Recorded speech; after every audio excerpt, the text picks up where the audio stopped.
Welcome back to Win News and welcome to part one of this special retrospective series 10 years on from the monstrous Mount Archer inferno. Just weeks ago, Mount Archer ignited again, bushfire flames licking at backyards, a dreadful reminder of a decade ago when a catastrophic confluence of factors led to the worst fires ever seen in our region and at the time the largest ever fire event in Queensland.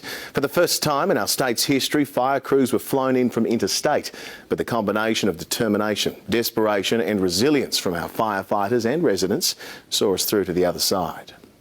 The blaze took hold, tearing through with frightening speed, 40-kilometre winds fanning the flames.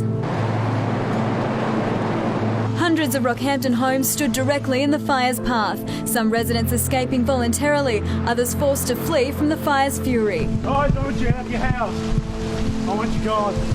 A week of sizable but slow-moving forest fires in the Emu Park area and Mount Archer National Park, merely foreshadowing a situation increasing in severity. Even with water tankers, bulldozers, 3 aircraft and 70 firefighting personnel, conditions worsened. In 36-degree days, humidity down into single-digit percentages and winds whipping past 40 kilometres per hour, hundreds of homes fell under immediate threat. We've been warning people that the fire's not under control. It's now moving down from the park. This particular fire really stands out of my mind. I've fought a lot of fires in my 36 years. I've led deployments into New South Wales to fight fires down there. I think this one, because of it was so close to a major city. At the time, the Central Region Fire Commander. Now, Neil Gallant is the Queensland Fire and Emergency Services Assistant Commissioner. The smoke, the noise, the traffic, it was a pivotal event in the history of the fire service in Queensland. At that stage, it was the single largest incident that Queensland Fire had ever attended. And I think over 600 homes were on that interface with bushland all through the slopes of Mount Archer.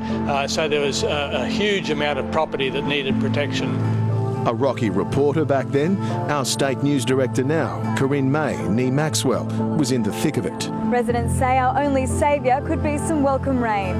But the only clouds coming was smoke, a testament to the exceptional performance of our emergency services. Of those 600, just one home on Poinciana Street succumbed to the disaster. I'm just so glad I got my kids and my partner out, and our dog. Yeah, it certainly surprised me how it went from being a fairly placid fire to a real firestorm. There was a tornado of flame involved in it. I can picture that. While many were saving their homes, the rest of the city was at the races. The bushfires were leaving their mark on Callaghan Park as the smoke started to sweep across the track prior to the first race. Rocky trainer Lyle Rowe won't forget that day. Bushfire conditions seemed to suit his runners. Saddling up 3 winners on the program with Coda, Leaded Hail and All That Cash saluting. But All That Cash broke away with 100 metres to go, 2 in front. The dulcet tones of Russell Leonard as clear and concise as ever 10 years ago. Tomorrow night we'll take a look at the lessons learned from this ferocious fire and catch up with our saviour in the sky. It does feel really good to be able to be there at the right time and get that fire down, knowing that if you weren't there, the house probably would have gone. Enjoyed this Win News item? Like, tag or share with friends.